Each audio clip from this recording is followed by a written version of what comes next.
إن الحمد لله نحمده ونستعينه ونستغفره ونعوذ بالله من شرور أنفسنا ومن سيئات أعمالنا من يهده الله فلا مضل له ومن يضلل فلا هادي له أشهد أن لا إله إلا الله وحده لا شريك له وأشهد أن محمدا عبده ورسوله يا أيها الذين آمنوا اتقوا الله حق تقاته ولا تموتن إلا وأنتم مسلمون يا أيها الناس اتقوا ربكم الذي خلقكم من نفس واحدة وخلق منها زوجها وبث منهما رجالا كثيرا ونساء واتقوا الله الذي تساءلون به والأرحام إن الله كان عليكم رقيبا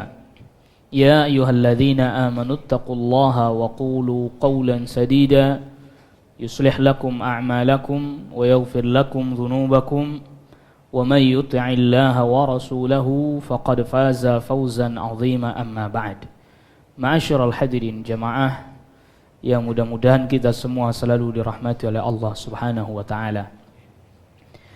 Rasulullah sallallahu alaihi wasallam sabdakan bahwa amal perbuatan kehidupan kita dilihat di akhirnya. Beliau sallallahu alaihi wasallam sabdakan innamal a'mal bil khawatim. Sesungguhnya amal itu dilihat bagaimana penghujungnya. Baik ataupun buruknya dilihat bagaimana di penghujungnya. Maka Rasul sallallahu alaihi wasallam juga sabdakan dalam hadis Nu'man ibn Bashir radhiyallahu an, beliau sallallahu alaihi wasallam sabdakan, "Wa innar rajul la ya'malu bi'amali ahli jannah." Sesungguhnya ada seseorang yang tatkala hidupnya dia beramal dengan amalan-amalan penduduk surga. Hatta yakun ma bainahu wa bainaha dhira, sehingga jarak dirinya dengan surga semakin dekat, artinya menuju kepada kematiannya. Fayasbiqu alaihi alkitab, tetapi dia telah didahului ketetapan dari Allah Subhanahu wa taala. Fayamalu bi'amali ahli nar, lalu kemudian dia pun beramal dengan amalan penduduk neraka. Fayadkhulaha, dia wafat dalam keadaan seperti itu, lantas kemudian dia masuk ke dalam neraka. Wal'iyadzubillah wa nasallallahu al-afiyah, penghujung hidupnya yang buruk.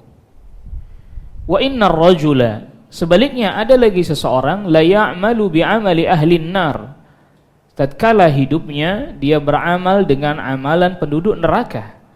Hatta yakuna ma bainahu wa bainaha zira, sehingga begitu dekat jarak dia dengan neraka, yang artinya mendekati masa wafatnya, masa kematiannya.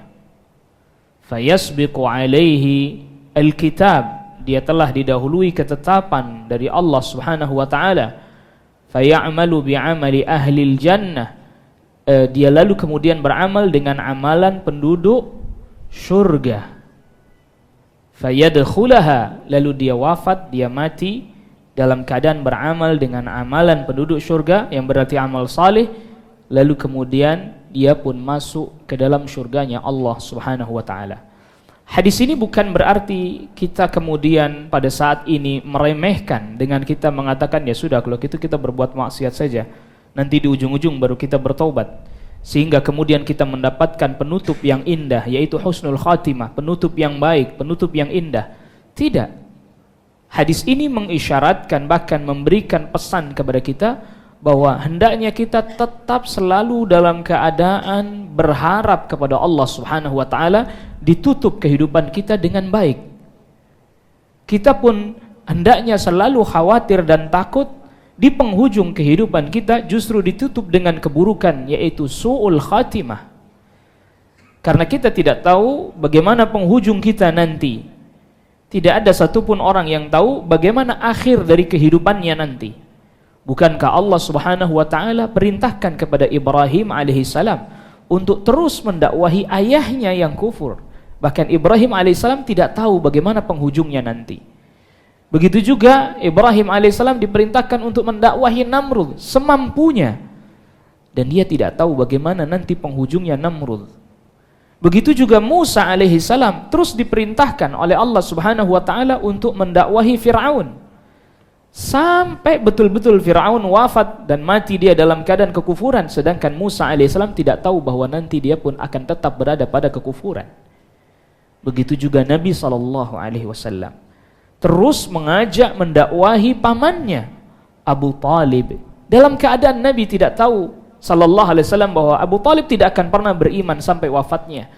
Terus menerus Nabi SAW mengajaknya dalam keadaan sakit. Nabi SAW pun ajak pamannya, ya ammi qul la ilaha illallah, wahai pamanku ucapkanlah la ilaha illallah, kalimatan uhajju laka biha indallah, satu kalimat yang aku jadikan pembelaan untukmu nanti di hadapan Allah Subhanahu wa taala. Nuh alaihi salam juga tidak tahu bahwa anaknya akan terus menentang dirinya, bahkan dalam keadaan dia sudah timbul tenggelam di lautan ketika banjir bandang pada saat itu, yang bak lautan pada saat itu. Nuh alaihi salam meminta kepada putranya, ya bunayyar kam ma'ana, wahai anakku, mari naik ke perahu ini bersama dengan kami. Ternyata anaknya tetap penuh dengan keyakinannya yang menyimpang, bahkan dengan angkuh dan congkaknya dia katakan, sa'awi ila jabali ya'simuni minal ma', aku akan naik ke atas bukit, aku akan naik ke atas gunung, dataran yang tinggi, sehingga aku tidak akan pernah bisa ditenggelamkan oleh air. Tapi ternyata air terus meluap sampai melampaui dataran tinggi yang dikira oleh anaknya tersebut bisa membuat dirinya selamat. Mereka para nabi dan rasul tidak tahu bagaimana penghujung yang dialami, yang dihadapi oleh mereka orang-orang yang didakwahi oleh mereka para nabi dan rasul alaihi wassalatu wassalam ajma'in. Tetapi mereka tetap mengajak karena tidak diberitahu oleh Allah Subhanahu wa taala. Maka hadis tadi yang Rasul sallallahu alaihi wasallam sabdakan, ada orang sepanjang hidupnya beramal dengan amalan yang baik, ternyata di ujungnya ditutup dengan keburukan, waliyadzubillah. Wa nasallallahu alaihi. Ada orang yang sepanjang hidupnya amalan buruk dalam pandangan mata manusia, tapi ternyata Allah Subhanahu wa taala jadikan dia di penghujung kehidupannya dia berubah menjadi baik dalam waktu yang singkat. Dalam waktu yang sangat singkat, waktu yang sangat cepat. Pernah ada satu ketika satu suku yang disebut dengan Bani Abdil Ashhal di Madinah. Tokohnya masuk Islam, yang dimana tokoh dari Bani Abdil Ashhal itu mengajak semua kaumnya.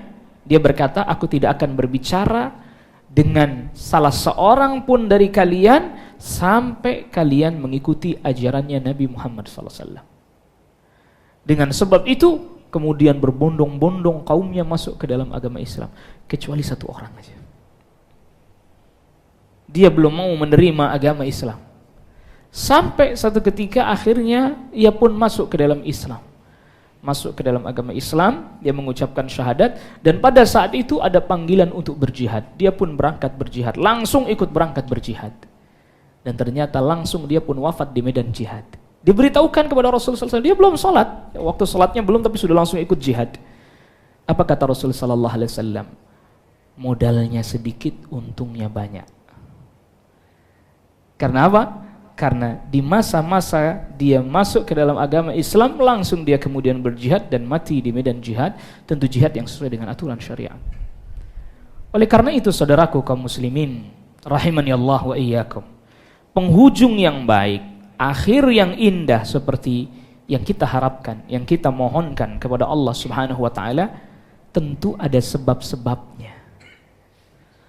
Ada sebab-sebab yang mesti kita perhatikan agar kita bisa meraihnya, agar kita bisa mendapatkan akhir yang indah, husnul khatimah. Tentunya perlu sama-sama kita ketahui, ini sesuatu yang semua orang pasti berharap begitu, nggak ada yang berharap akhirnya buruk. Tapi juga perlu kita ketahui bahwa akhir yang indah yang dimaksud di sini adalah akhir yang indah dalam ketentuan syariat. Akhir yang indah dalam pandangan manusia. Karena ada orang-orang yang ujungnya akhirnya kayaknya buruk menurut perkiraan dan pendapat kita. Tapi itu justru kebaikan bagi dirinya. Suatu ketika Rasulullah SAW sedang berada di Jabal Nur di Gua Hira bersama dengan beberapa orang sahabat.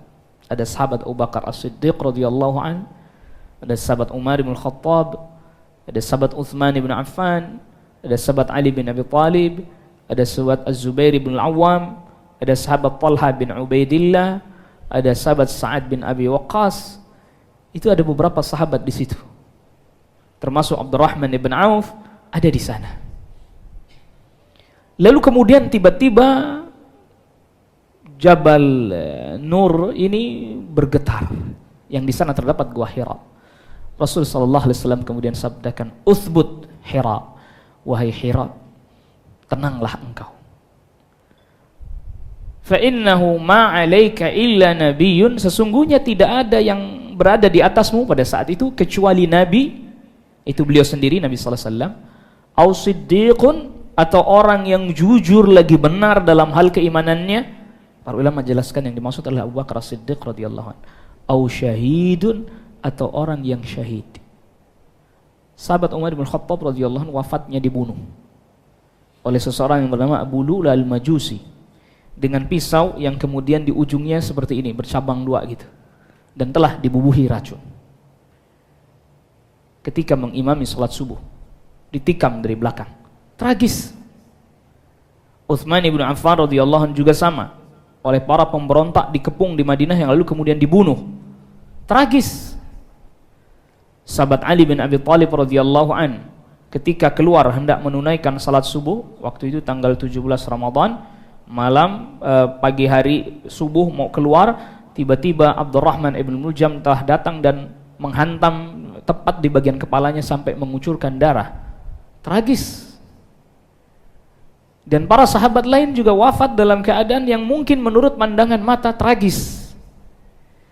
Tetapi tahukah kita, mereka yang wafat dalam keadaan syahid, dan itu adalah husnul khatimah. Jadi ini ukurannya baik atau buruk bukan menurut kacamata kita, bukan menurut pandangan kita. Bisa jadi ada orang kafir begitu membangkang kepada Allah Subhanahu wa taala, tapi apa? Dia wafat di atas tempat tidur yang empuk lagi nyaman. Mungkin menurut sebagian orang ketika melihat hal itu, aduh, akhir yang indah. Oh, tidak. Ditutup kehidupannya dalam keadaan dia kufur kepada Allah Rabbul Alamin. Di sisi yang lain, ya tadi ada orang wafat, terbunuh misalnya, atau bahkan seperti Uwais ibn Amir, wafat tak ada yang mengenalinya, nggak ada yang kenal. Para ulama jelaskan, nggak ada yang kenal ketika ia wafat, tapi di sebelahnya sudah tersedia kain kafan, liang lahat sudah tergali. Orang nggak tahu siapa dia, pokoknya dimandikan, dikafani, disalatkan, kuburkan, sudah tutup, selesai. Dan mereka nggak tahu siapa itu dia. Mungkin untuk sebagian kita tragis sekali kehidupannya. Tapi akhir yang seperti itu, yang nampak di mata manusia seakan-akan tragis, tadi ada yang wafatnya terbunuh, dan seterusnya. Atau misalnya seperti Hamzah ibn Abdul Muttalib radhiyallahu an, pamannya Rasulullah sallallahu alaihi wasallam, yang wafat di medan perang Uhud dalam keadaan dimutilasi, dibelah dadanya, dikeluarkan jantungnya oleh Hindun dan dikunyah olehnya. Tragis. Tragis secara zahir melihatnya. Menurut kita, aduh, kok begitu ya wafatnya. Tapi ternyata itu adalah akhir yang indah. Karena kebaikan atau keburukan tetap ukurannya adalah berdasarkan aturan syariah, bukan berdasarkan apa yang kita mau dan yang kita inginkan. Bahkan Rasulullah sallallahu alaihi wasallam sabdakan ketika ma min mayyitin yaqumu alaihi 40 rajulan la yusyrikuna billahi syai'a illa syafa'ahumullahu fih. Tidaklah seseorang yang dia wafat lalu kemudian ada 40 orang yang menyolati jenazahnya, dan 40 orang ini ahlu tauhid yang tidak menyekutukan Allah Subhanahu wa taala. Jadi ini bukan bicara soal kuantitasnya 40, banyak sedikitnya, bukan.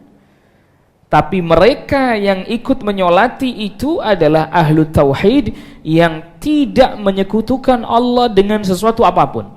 melainkan Allah Subhanahu wa taala berikan syafaat kepada jenazah itu sebab doanya 40 orang ini tadi.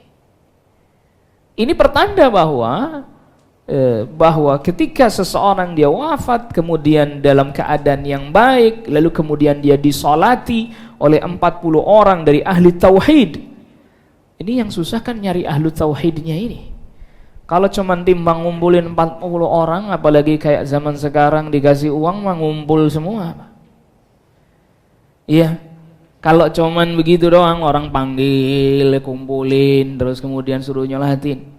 Mungkin bisa gampang, Anda kasih uang aja pada ngumpul semuanya. Tapi masalahnya ini ahlu tauhid atau bukan? Termasuk kitanya juga. Apakah kita juga diberikan oleh Allah Subhanahu wa taala kemampuan untuk mengucapkan kalimat tauhid menjelang kita wafat? Padahal Rasul sallallahu alaihi wasallam sabdakan, "Man kana akhiru kalamihi la ilaha illallah." Siapa orang yang akhir dari perkataannya la ilaha illallah, dakhalal jannah, maka dia masuk ke dalam surganya Allah Rabbul Alamin. Mengucapkan di akhir kehidupan, di penghujung kehidupan, dia ucapkan kalimat tauhid la ilaha illallah. Tentunya dia orang yang mengerti dengan makna kalimat itu. Dia termasuk orang yang berusaha untuk mengamalkan apa yang menjadi konsekuensi dari kalimat tauhid itu. Dia pun berusaha untuk mencintai kalimat tauhid dan orang-orang yang mengucapkan kalimat tauhid itu. Yang dengan sebab itu Allah Subhanahu wa taala anugerahkan, berikan dia di penghujung hidupnya dia ucapkan kalimat la ilaha illallah. Maka oleh karena itu saudaraku kaum muslimin, jamaah rahimani Allah iyyakum, Rasul sallallahu alaihi wasallam ingatkan kepada kita agar kita mengingat saat-saat itu. Agar kita selalu mempersiapkan diri untuk menghadapi saat-saat akhir itu. Beliau sallallahu alaihi wasallam sabdakan, "Aktsiru min dzikri hazimil ladzat." Perbanyaklah kalian mengingat perkara yang menghancurkan kelezatan-kelezatan, itu kematian. Karena memang disitulah yang menentukan.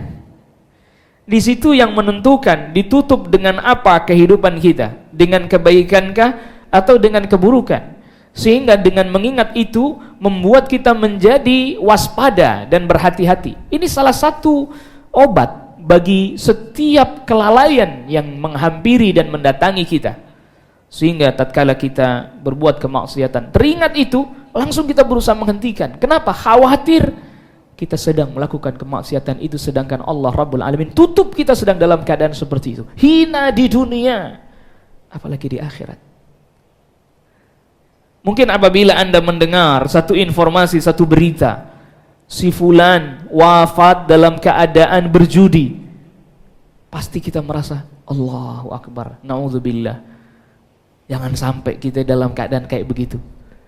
Kita dapat kabar informasi, waliyadzubillah, si fulan wafat dalam keadaan sedang berzina, waliyadzubillah. Wa nasallallahu al-afiyah.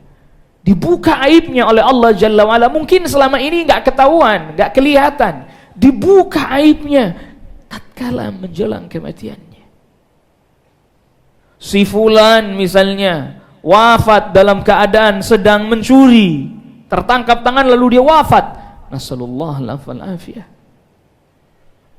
Sungguh sesuatu yang hina. Kita enggak bakal mau deh yang kayak begitu, enggak bakalan mau itu. Tentu kita ingin ketika Allah Jalla wa'ala wafatkan kita dalam keadaan sedang mengerjakan ketaatan ibadah. Itu saja, ini yang perlu diperhatikan. Itu saja, saudaraku kaum muslimin rahimani Allah wa iyyakum. Itu saja belum tentu menjamin bahwa kita wafatnya husnul khatimah. Ketika seseorang wafat dalam keadaan mengerjakan ketaatan ibadah kepada Allah Subhanahu wa taala, belum tentu dia itu dalam keadaan husnul khatimah. Kita yang ngelihat itu husnudzan. Makanya nggak boleh kita memastikan dia pasti husnul khatimah. Kita ketika ngelihat ada orang wafat dalam keadaan ibadah ketaatan kepada Allah Rabbul Alamin, kita wajib berhusnudzan. Berdasarkan apa yang kita lihat, fulan mudah-mudahan kita juga wafat dalam keadaan ibadah seperti itu. Berbaik sangka, mudah-mudahan dia betul-betul dalam keadaan husnul khatimah. Sebab apa? Sebab dalam hadis yang lain redaksinya hampir mirip seperti riwayat yang dibawakan oleh sahabat Abdullah bin Mas'ud tadi, diriwayatkan Imam Muslim tentang orang yang beramal dengan amalan penduduk surga. Ada tambahan dalam riwayat yang lain, fima yabdulin nas. Ada orang yang beramal dengan amalan kebaikan di depan manusia. Tapi hakikatnya amal baik yang dia kerjakan itu bukan kebaikan di sisi Allah Subhanahu wa taala. Kenapa? Akan muncul pertanyaan. Kenapa? Kok bisa kayak begitu? Ya memang kita sebagai manusia yang tidak tahu hakikat hatinya, hakikat niatnya, hakikat yang mendorong dia untuk berbuat ketaatan itu kan kita nggak tahu. Hanya Allah yang tahu. Kita hanya menghukumi zahirnya saja. Fima yabdulin nas, yang nampak di hadapan manusia. Yang nggak nampak kita nggak tahu kan. Maka dalam hadis yang sahih diriwayatkan oleh Imam Bukhari, ada seorang di medan perang yang dia berperang dengan penuh semangat, luka di tubuhnya, lalu kemudian banyak anak panah yang mengenai tubuhnya, sehingga para sahabat terkagum-kagum melihat orang tersebut. Lalu kemudian para sahabat katakan, ini dia di surga, ini dia kalau dia wafat. Lalu kemudian ditanyakan kepada Rasulullah SAW, kata Rasulullah SAW, tidak, dia di neraka. Lihat, nampak di depan mata, nampak di hadapan kita, taat. Di hadapan para sahabat, dia adalah orang yang gagah, berani, lagi bersemangat ketika di medan perang. Tapi mengapa Rasulullah SAW sabdakan bahwa dia di neraka? Akhirnya para sahabat bertanya, kenapa wahai Rasul? Karena ternyata dia mati dengan membunuh dirinya sendiri. Orang tak ada yang tahu, orang tak ada yang lihat. Ketika lukanya sudah begitu banyak di tubuhnya, anak panah pun banyak menancap di tubuhnya, dia sudah tidak kuat lagi menahan rasa sakit. Sehingga kemudian dia cabut pedangnya yang kecil, yang mirip kayak pisau, lalu dia tikamkan sendiri ke tubuhnya. Orang tak ada yang tahu, dikira itu senjatanya musuh. Dikira itu senjatanya musuh yang ditikamkan pada dirinya, tapi ternyata dia membunuh dirinya sendiri. Allahu Akbar. Orang gak ada yang tahu. Orang mengira itu senjatanya musuh. Lihat itu. Itu juga perlu kita perhatikan. Jadi ada kalanya seseorang itu wafat, mati dalam kebaikan, secara zahir, secara nampak zahir. Tapi ternyata dia dalam keadaan keburukan. Nah, ternyata ada beberapa hal yang harus kita perhatikan agar kita bisa mencapai kondisi keadaan akhir yang baik, husnul khatimah. Yang pertama adalah memperbaiki keyakinan, akidah kita. Memperbaiki keyakinan kita, akidah kita. Kenapa demikian? Sebab tadi ada orang wafat bisa jadi ketika dia sedang salat. Ada orang wafat bisa jadi ketika dia sedang bersedekah. Ada orang wafat bisa jadi ketika dia sedang membaca Al-Quran. Tapi tatkala dia memiliki akidah dan keyakinan yang menyimpang, sedangkan dia belum bertobat darinya, dan dia telah tahu bahwa itu keliru lagi salah, sedangkan dia tidak mau bertobat darinya, bahaya. Kematiannya nampak pada zahir kita itu baik, tapi hakikatnya dia buruk. Nampak baik. Makanya misalnya Anda lihat ada orang-orang yang kufur kepada Allah Subhanahu wa taala, tapi dia dermawan. Anda dapati ada orang yang kufur, jelas kufur. Dia dermawan, sangat dermawan, sampai matinya pun dalam keadaan sedang berbuat kebaikan sosial misalnya, tapi kufur. Apa yang terjadi? Apa kita katakan dia husnul khatimah? Pasti kita jawab tidak. Pasti kita jawab tidak.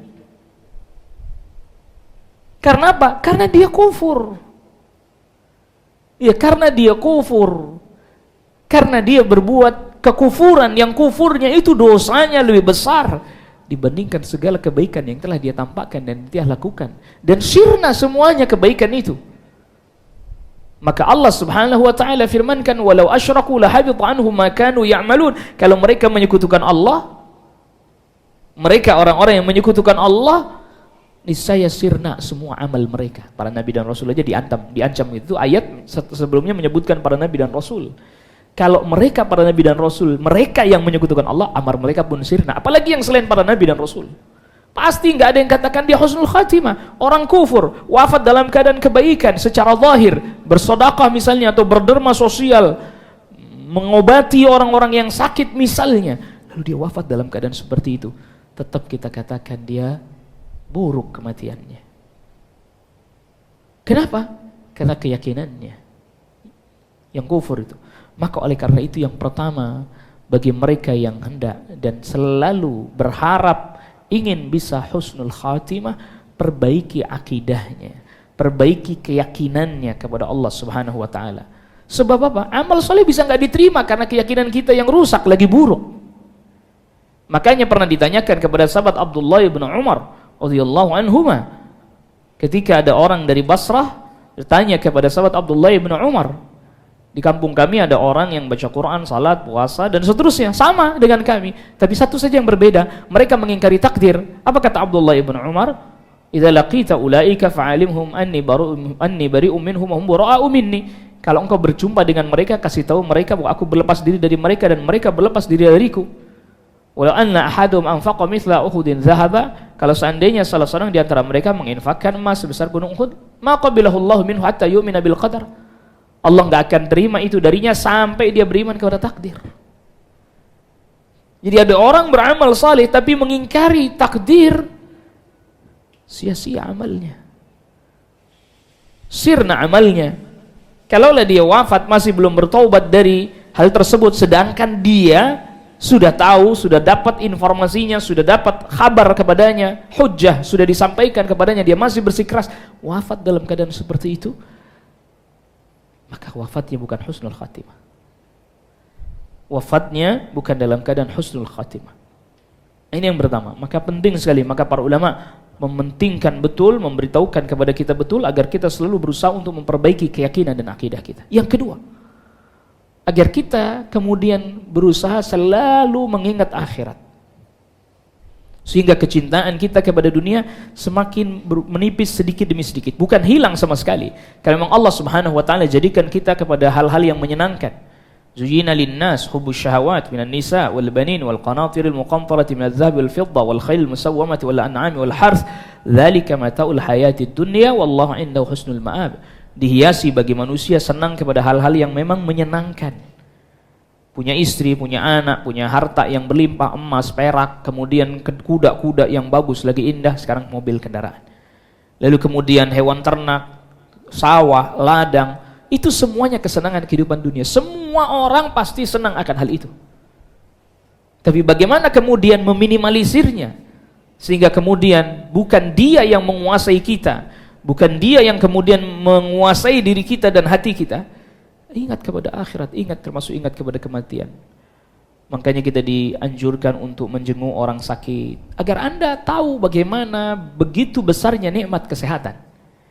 Kita diperintahkan untuk bertakziah apabila ada orang muslim yang wafat, ikut mensalati jenazahnya. Kalau memang yang mampu memandikan, mengkafankan, mensalati jenazahnya, menghantarkan ke kuburnya, agar ingat kematian. Maka Rasulullah SAW perkenankan kita untuk ziarah kubur itu supaya fungsi utamanya ingat kematian. Beliau SAW sabdakan, kuntu nahaitukum an ziyaratil kubur. Dulu aku pernah melarang kalian menziarahi kubur, ala fazuruha, sekarang ziarahilah, fa innaha tudzakirukumul akhirah, karena itu mengingatkan kalian kepada akhirat. Kalau misalnya Anda ini dalam kehidupan sehari-hari isinya hanya mendatangi pesta, mendatangi tempat senang-senang dan seterusnya, terus tiap hari seperti itu, jenguk orang sakit tidak pernah, takziah, menyolati jenazah atau menghantarkan jenazah ke kubur enggak pernah, bagaimana hatimu ingat kepada akhirat? Makanya ketika sahabat Utsman bin Affan radhiyallahu an bersama dengan mantan budaknya Hani melewati kuburan, berhenti sejenak lalu kemudian menangis. Berkata Hani kepada Utsman bin Affan, dibacakan kepada Anda tentang surga, tentang neraka, Anda enggak nangis. Anda ketika lihat kuburan ini kenapa menangis? Kata sahabat Utsman bin Affan radhiyallahu an, Inna al-qabr awwalu manzilatin min manazilil akhirah. Sesungguhnya kubur ini adalah merupakan tahapan yang pertama menuju tahapan-tahapan akhirat. Faman yanju minhu, siapa orang yang bisa selamat dari kubur ini, fama ba'dahu aisaru min, maka yang selanjutnya akan jauh lebih mudah, ringan baginya. Wa man lam yanju minhu, dan siapa orang yang tidak selamat dari kubur ini, fama ba'dahu asyaddu minhu, maka yang selanjutnya jauh lebih berat lagi. Maka oleh karena itu, mereka orang-orang yang terlampau terpaut hatinya dengan dunianya, bukan berarti tidak aktivitas dunia, tetap aktivitas, tapi hatinya tidak terpaut. Artinya tidak terpaut, dia mudah gunakan hartanya untuk ketaatan, untuk ibadah kepada Allah Subhanahu wa taala. Gak terpaut artinya tidak begitu mencintai sampai masuk ke dalam batinnya, ke dalam hatinya. Sehingga kemudian Anda tahu, seseorang itu akan semakin berat meninggalkan kehidupan dunianya ketika hatinya sangat terpaut dengan dunia. Makin berat, karena apa? Kecintaannya begitu besar. Maka oleh karena itu, sahabat Talhah bin Ubaidillah, ini sahabat yang Rasul sallallahu alaihi wasallam berikan gelar syahidun yamshi ala wajhil ard, syahid yang masih berjalan di muka bumi. Beliau sabdakan itu ketika Talha bin Ubaidillah radhiyallahu anhu masih hidup, karena wafatnya di perang Jamal nanti. Talha bin Ubaidillah tahun 36 Hijriah. Beliau juga digelari oleh Rasul sallallahu alaihi wasallam Al-Fayyad atau Al-Jawad, yang sangat dermawan. Apa kata beliau? Sungguh kami pun mendapati dalam hati kami rasa berat untuk mengeluarkan harta untuk bersedekah. Kami merasakan berat sebagaimana orang-orang yang kikir juga berat mengeluarkan hartanya. Walakinnana natasabbaru, tapi kata sahabat Talha bin Ubaidillah, tapi kami berusaha selalu untuk melawannya sehingga kami pun tetap mengeluarkan harta kami. Itu artinya bahwa gak mudah memang melawan keinginan, kecintaan kepada dunia, kepada harta dan seterusnya. Tentu setelah dia berikan nafkah dan seterusnya kepada keluarganya, kepada anaknya, kepada istrinya. Habis itu dia sedekah. Dan dia pun mendapati satu keadaan di mana tatkala bersedekah rasanya berat, rasanya nggak mudah gitu, nggak gampang. Tapi mereka terus berusaha melakukan hal itu sampai kemudian rasa itu menjadi ringan. Caranya dengan mengingat kematian dan juga dengan mengingat akhirat. Dengan mengingat akhirat. Maka itu cara yang paling baik yang bisa menyebabkan kita menjadi nanti ditutupnya dengan kebaikan kehidupan kita oleh Allah Subhanahu wa taala, dengan mengingat akhirat. Kebaikan-kebaikan yang akan diterima. Berbagai macam kenikmatan yang akan diterima. Memang tidak mudah menghadirkan itu. Memang tidak mudah menghadirkan hal itu di dalam hati kita. Mesti ada orang yang berkata, Ustaz, kita kan manusia hidup di dunia, ngelihat ini, apa yang kita lihat itulah yang kemudian tertanam dalam hati kita. Betul. Kita tidak pungkiri itu. Kita tidak katakan bahwa manusia tidak menyukai hal itu. Tapi kemudian ketika orang semakin mengenal akhirat dan mempelajari akhirat terus menerus, berulang-ulang,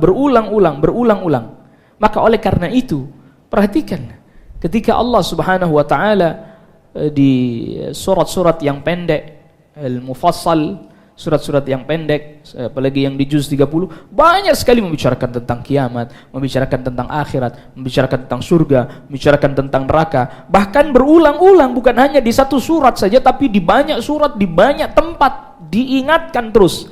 Agar supaya apa? Agar supaya hati manusia begitu rindu kepada tempat tinggalnya yang pertama, yang dahulu sempat ditinggalkan oleh Nabi Adam alaihissalam, yaitu surganya Allah Rabbul Alamin.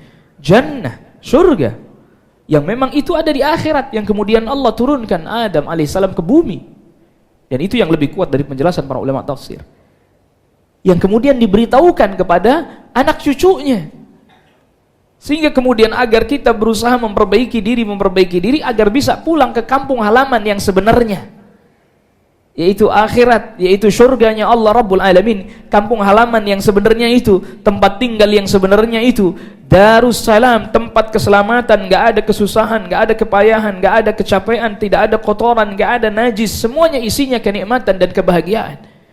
Itu tempat yang sebenarnya, bukan di sini. Sehingga kemudian kita menjadi semakin berat. Mati itu menjadi sesuatu yang sangat berat buat kita. Kenapa? Karena terlampau terpaut dengan tempat persinggahan. Bukannya terpaut hatinya dengan tempat yang semestinya itu menjadi tujuan. Sehingga perpisahan dengan tempat persinggahan, yaitu dunia ini, kehidupan yang sementara ini, jadi makin berat. Berapa banyak orang yang ketika menjelang wafatnya, bahkan dalam keadaan sakit yang begitu terpuruk, yang dia ingat hartanya. Mali, mali, hartaku, hartaku, hartaku, hartaku. Waliyadzubillah, wa nasallallahu alaihi. Padahal dia telah di ujung dari kehidupannya, tapi yang dia ingat hartanya, hartanya, hartanya, hartanya, hartanya, hartanya.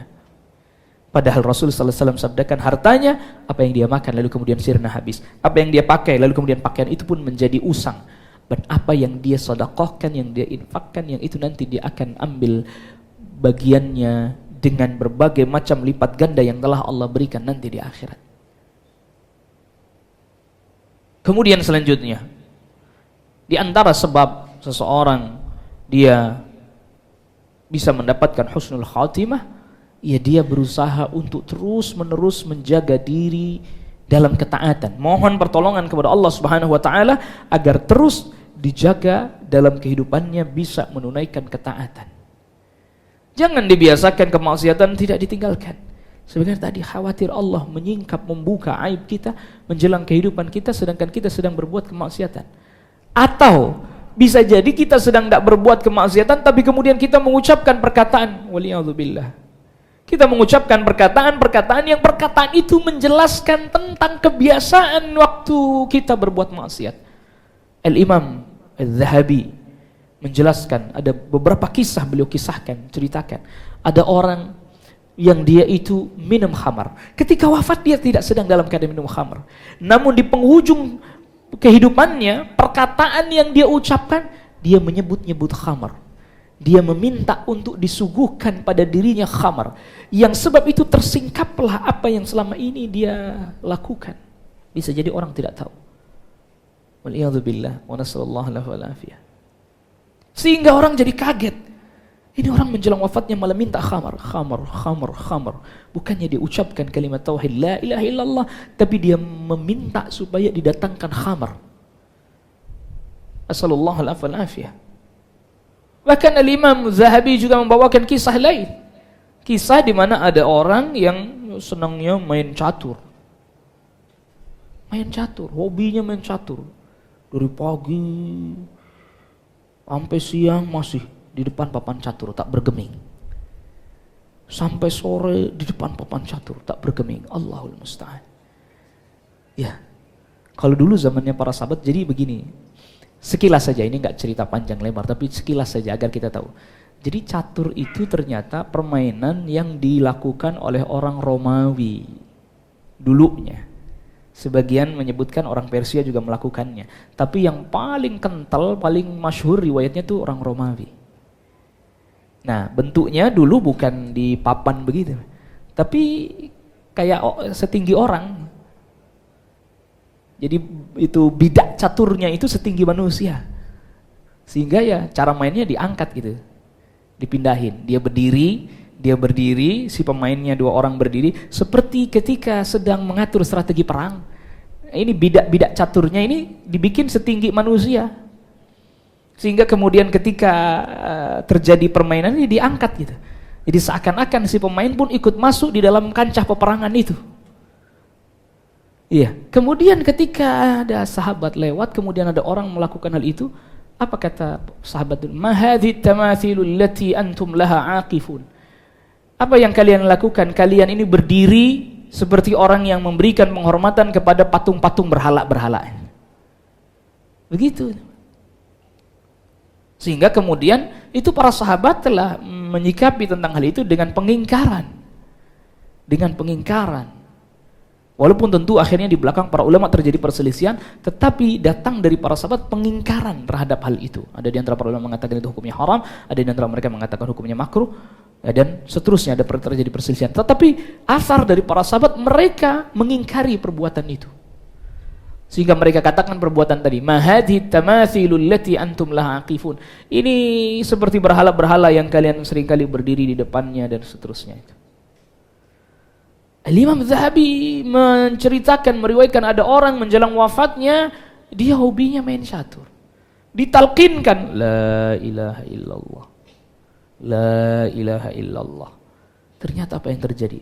Kalimat terakhir yang dia ucapkan skakmat.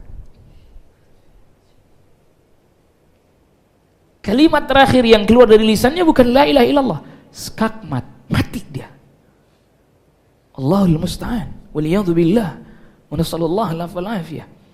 Jadi ternyata kebiasaan orang berbuat kemaksiatan yang terus-menerus itu tertanam pada dirinya sampai menjelang kematiannya dia pun seperti terbayangkan sedang melakukan kemaksiatan tersebut. Waliyadzubillah wa nasallallahu alafal afiyah. Kita memohon kepada Allah Jalla wa'ala agar kita ditutup kehidupan kita dengan akhir yang indah, yaitu husnul khatimah. Dan juga kita memohon kepada Allah Jalla wa'ala agar diberikan perlindungan dan dijauhkan dari penutup kehidupan kita yang buruk yang kita sebut dengan su'ul khatimah. Maka oleh karena itu kita pertama berusaha selalu untuk memperbaiki keyakinan dan akidah kita. Ini yang pertama dan paling penting. Terus belajar tentang iman, tentang tauhid yang benar. Karena hari ini sudah semakin rusak keyakinan manusia. Anda lihat berapa banyak orang lebih takut kepada manusia dibandingkan kepada Allah Rabbul Alamin. Lebih takut kepada kemiskinan, kefakiran dibandingkan kepada Allah Rabbul Alamin. Apa yang terjadi sekarang, yang kita lihat sekarang, itu bukti bahwa manusia sangat takut kepada manusia, atau manusia sangat takut sekali pada kemiskinan. Khawatir luar biasa, melebihi ketakutannya kepada Allah Rabbul Alamin, sehingga perbuatannya menyimpang, melanggar syariat, melakukan hal-hal yang memang semestinya tidak diperkenankan. Yang kedua, kita harus terus belajar, berusaha semaksimal mungkin, seoptimal mungkin untuk tidak menjadikan dunia yang menyengkeram dan menguasai hati kita. Dia tetap kita butuhkan hanya untuk sebagai sarana untuk menuju kepada ke akhirat, jangan sampai dia dijadikan sebagai tujuan. Dan yang ketiga, berusaha kita untuk terus-menerus menjauhi kemaksiatan, menjauhi keburukan. Karena khawatir kita ditutup dalam keadaan berbuat maksiat, atau ketika ditutup ternyata lisan kita mengucapkan perkataan yang terakhir adalah perkataan terkait dengan kemaksiatan yang biasa kita lakukan. Bukannya justru ditutup dengan kebaikan, dengan kalimat tauhid la ilaha illallah, kalimat yang begitu utama, kalimat yang begitu mulia, kalimat yang begitu agung, yang para nabi dan rasul alaihi wassalatu wassalam ajma'in mereka berwasiat kepada anak-anak mereka dengan kalimat ini. Dan semoga Allah Rabbul Alamin memberikan kepada kita kemampuan untuk bisa mengucapkan kalimat ini sebagai kalimat terakhir yang kita ucapkan sebelum kita wafat. Wallahu ta'ala a'la wa alam. Ini yang bisa saya sampaikan pada perjumpaan kita di siang hari ini. Apabila ada pertanyaan, silahkan bagi yang ingin mengajukan pertanyaan. Silahkan. Silahkan. Waalaikumsalam warahmatullahi wabarakatuh.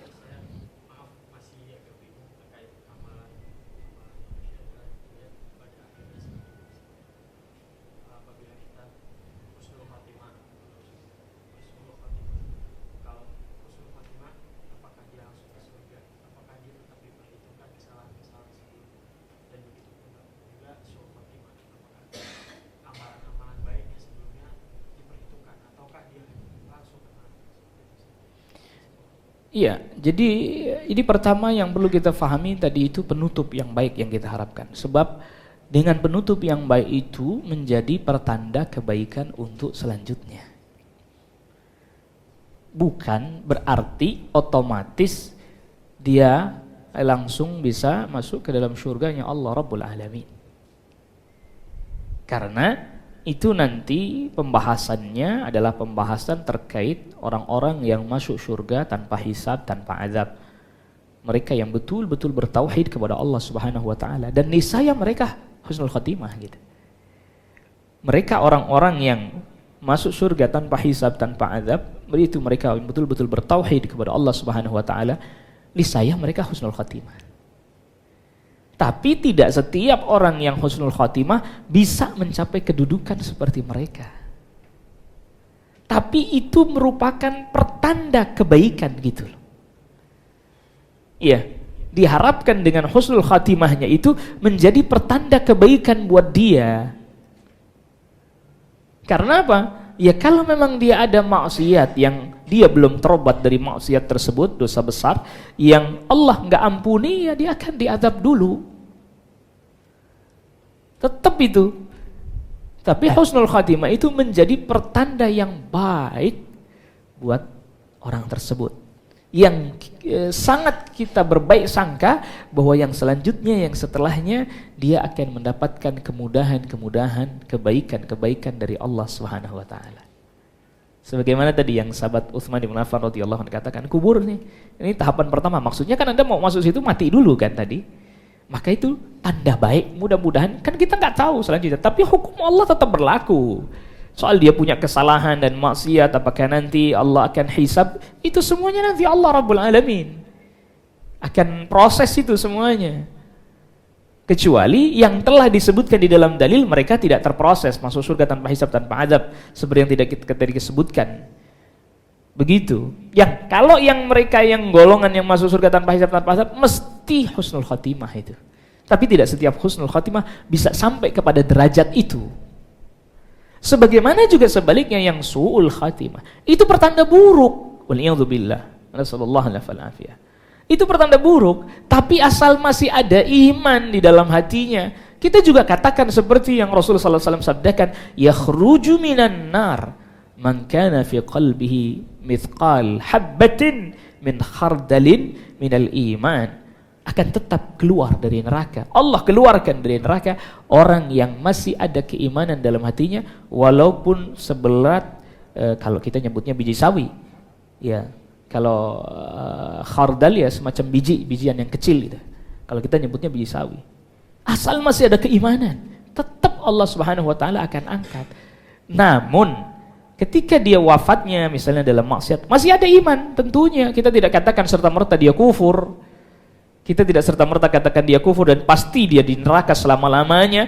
Tidak. Tidak. Asal masih ada iman, tetap kita katakan nantinya Allah Jalla wa'ala akan mengangkatnya. Namun juga kita kan nggak tahu bagaimana proses yang akan dia alami. Tapi setidaknya su'ul khatimah itu menjadi pertanda buruk buat dia. Gitu. Jadi bukan berarti memastikan. Kan tadi saya katakan, ini bukan bab soal memastikan, bukan. Ya kalau soal yang memastikan itu Rasulullah sallallahu alaihi wasallam yang punya hak itu. Kita kan tidak tahu. Kita hanya menghukumi dari yang zahir, dari yang nampak saja. Sudah itu kita hukumi. Dan itu supaya husnul khatimah, su'ul khatimah itu supaya menjadi peringatan dan pelajaran bagi kita yang masih hidup. Ya supaya jadi peringatan, jadi pelajaran bagi kita yang masih hidup. Makanya kemudian ketika kita melihat hal itu kita jadi khawatir. Ketika kita melihat orang yang wafatnya husnul khatimah baik, kita jadi kepingin seperti itu. Ketika kita melihat orang ada wafat su'ul khatimah, kita pun mohon perlindungan kepada Allah Subhanahu wa taala agar tidak seperti itu. Jadi setidaknya itu menjadi pertanda. Namun bukan berarti kemudian yang husnul khatimah udah pasti kemudian dijamin masuk surga tanpa dihisab dan seterusnya. Tidak. Sebagaimana orang yang su'ul khatimah pasti di neraka selama-lamanya. Tidak, kalau dia memang muslim, kalau memang dia mukmin masih ada imannya, tidak, masih diangkat. Sebagaimana hadis-hadis yang lain menyebutkan tentang hal itu. Jadi ini su'ul khatimah atau husnul khatimah ini dilihat juga berapa beratnya. Makanya tadi saya katakan perbaikan akidah. Karena kalau yang rusak akidahnya bahaya nih, fatal. Bisa kalau memang sampai melenceng sampai pada kekufuran, penyimpangan, bahaya, bisa sampai pada di neraka selama-lamanya walaupun zahirnya masih Islam. Kalau sampai level itu ya su'ul khatimahnya. Nah ini makanya di awal saya katakan orang kan banyak beranggapannya bahwa yang namanya su'ul khatimah itu dia berbuat maksiat, wafatnya. Iya betul itu bagian su'ul khatimah. Tapi itu tidak sefatal mereka yang menyimpang dari sisi keyakinan dan akidah. Sedangkan hari ini, naudzubillah, nasallallahu alaihi wasallam, penyakit nifak telah menyebar di mana-mana. Orang Islam ngomongnya tentang Islamnya sendiri semaunya. Orang Islam bicara tentang Al-Qur'annya semaunya sendiri. Itu bahaya itu. Dia belum bertobat, misalnya dia meyakini Al-Qur'an itu ada perubahan. Sudah tidak lagi murni, tidak lagi valid dan seterusnya. Dia salat bisa jadi, dia bahkan dermawan lagi baik, tapi dia mati, su'ul khatimahnya sudah pada level yang berat itu. Levelnya berat. Kita tidak memastikan, tapi kalau dia belum bertobat dari itu, berat, karena itu bisa menyebabkan dia kekufuran, jatuh pada kekufuran. Makanya tidak main-main ini kalau bab akidah, bab keyakinan. Ini enggak main-main. Bisa jadi wafatnya kayaknya sedang dalam keadaan baik, tapi hakikatnya karena akidahnya dan keyakinan yang rusak, yang itu bisa mengantarkan dia pada kekal di neraka. Makanya orang mukmin hati-hati bicara, apalagi tentang agama, tentang Islam, tentang Al-Quran, tentang sunnah Nabi. Hati-hati. Tidak boleh sembarangan bicara tentang itu. Yang kemudian itu akan bisa menyebabkan kekufuran pada dirinya, jatuh dia pada kekufuran. Walaupun nampak luar masih seperti orang Islam, tapi hakikatnya, batinnya kufur. Karena telah muncul penyakit nifak dengan kemunafikan yang besar dalam hatinya. Itu. Jadi kita tidak katakan bahwa yang husnul khotimah otomatis langsung masuk surga, yang su'ul khotimah otomatis kemudian di neraka. Asalkan masih ada imannya. Maka tadi itu bertingkat-tingkat. Saya sebutkan itu bertingkat-tingkat. Yang pertama itu akidahnya yang baik. Yang kedua bagaimana dia melawan kecintaan kepada dunia yang berlebihan. Yang ketiga maksiat-maksiat yang lain. Gitu. Tapi kalau yang pada level akidah bahaya ini. Bahaya. Maka para ulama ingatkan tentang masalah akidah begitu tegas, begitu jelas. Karena kalau kita wafat dalam keadaan memiliki keyakinan yang menyimpang, bahaya. Bahaya, sangat berbahaya, karena itu bisa menyebabkan orang jatuh pada kekufuran. Seperti tadi yang Abdullah bin Abbas katakan, kalau mereka berinfak emas sebesar gunung Uhud, Allah nggak akan terima sampai beriman kepada takdir. Itu berarti kan bahaya, nggak main-main itu. Iya, bahaya. Kita tidak pastikan begitu, namun itu menjadi satu pertanda yang hendaknya kita juga mengambil pelajaran dan juga memperhatikan dari tanda-tanda yang nampak pada diri kita atau pada orang yang ada di sekitar kita. Wallahu ta'ala ala wa alam. Ya. Waalaikumsalam. Pertama, tadi disebutkan bahwa ada orang-orang yang masuk surga tanpa hisab, tanpa azab. Ya. Mohon dijelaskan sedikit. Yang kedua, tentang su'ul khotimah ini kayaknya berat banget nih, Ustaz. Karena tadi bahwa kubur adalah manzilah pertama dari akhirat ya, Ustaz. Sedangkan kita ada hadis-hadis lain gitu yang orang diazab kubur karena percikan air seninya gitu.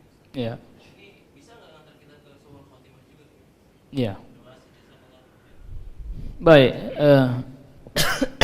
Yang pertama tentang orang-orang yang masuk surga tanpa hisab, tanpa azab, dalam hadis yang diriwayatkan oleh Imam Bukhari dari sahabat Abdullah bin Abbas radhiyallahu anhuma, Rasulullah SAW sebutkan ada 70.000 orang dari umatnya Nabi SAW masuk surga tanpa hisab, tanpa azab. Mereka adalah humul ladzina la yastarqun, mereka adalah orang-orang yang tidak minta diruqyah. Di sini nanti ada perbincangan di antara para ulama. Apakah yang dimaksud tidak minta diruqyah ini? Sebagian mereka katakan mereka adalah orang yang tidak minta diruqyah dengan ruqyah yang tidak sesuai syariat. Sebab kalau ruqyah yang sesuai dengan syariat boleh. Boleh. Karena ternyata Rasulullah SAW pernah perintahkan kepada seseorang, istarqi, mintalah diruqyah. Begitu. Jadi minta diruqyahnya maksudnya adalah ruqyah yang tidak sesuai dengan syariat. Adapun yang sesuai syariat boleh. Sebagian para ulama katakan lain enggak minta diruqyah sama sekali. Terjadi perbincangan dalam hal ini. Yang kedua, wala yaktawun, dan tidak berobat dengan cara kai. Kai itu besi panas yang ditempelin zaman dulu, dicos gitu ya. Karena memang dengan cara itu sangat cepat sekali sangat cepat sekali, artinya satu penyakit itu kemudian bisa pulih. Karena dulu misalnya kalau kayak kita zaman sekarang punya bisul gitu ya, nah itu dipanasin itu pecah gitu. Yang kemudian akhirnya dikeluarkan jadi kering. Nah itu biasanya cenderung mereka lebih mengandalkan kepada cara berobat yang seperti itu karena dianggap cepat. Lalu kemudian selanjutnya wala yatatayyarun, mereka tidak beranggapan sial dengan angka, dengan hewan tertentu, atau beranggapan hoki lah. Jadi mau beranggapan sial atau beranggapan hoki, nggak boleh. Karena apa? Ya mereka nggak bisa buat apa-apa, itu hewannya. Ini ikan bawa hoki, nggak bisa ngapa-ngapain dia, orang makannya aja ada yang ngasih kok. Jadi dia bisa bawa hoki buat anda, kan aneh. Lalu kemudian selanjutnya wa ala rabbihim yatawakkalun, mereka bertawakal hanya kepada Rabb mereka, itu kepada Allah Subhanahu wa taala. Nah, di dalam hadis yang lain nanti disebutkan Rasul di akhirat minta tambahan. Jadi 70.000 kan diberikan oleh Allah Subhanahu wa taala, Rasul SAW minta tambahan sampai diberikan dari setiap satu dari 70.000 yang sudah diberi itu, dari setiap satu 70.000 lagi, berarti 70.000 kali 70.000 4,9 miliar. Kuotanya ditambah dari umatnya Nabi sallallahu alaihi wasallam 4,9 miliar masuk surga tanpa hisab, tanpa azab. Makanya separuh dalam riwayat yang lain 2/3 penduduk surga itu umatnya Nabi semua. Sepertiganya baru dibagi kepada umat-umat yang lain. Begitu banyak umatnya Nabi sallallahu alaihi wasallam masuk surga. Tapi yang nggak tahu kita masuk barisannya apa kagak gitu. Tentu kita berharap, berupaya, berharap gitu. Jadi kalau punya harapan tuh yang bagus, yang tinggi ya. Jangan kayak sebagian orang, ya saya mah Pak Ustadz di emperan surga juga nggak apa-apa, kagak main ngemper di surga. Ada orang yang himmahnya rendah, semangatnya rendah, mental juangnya rendah. Ya Pak Ustadz saya mah di emperan surga juga nggak apa-apa dah. Nggak ada main di emperan-emperan, kagak ada.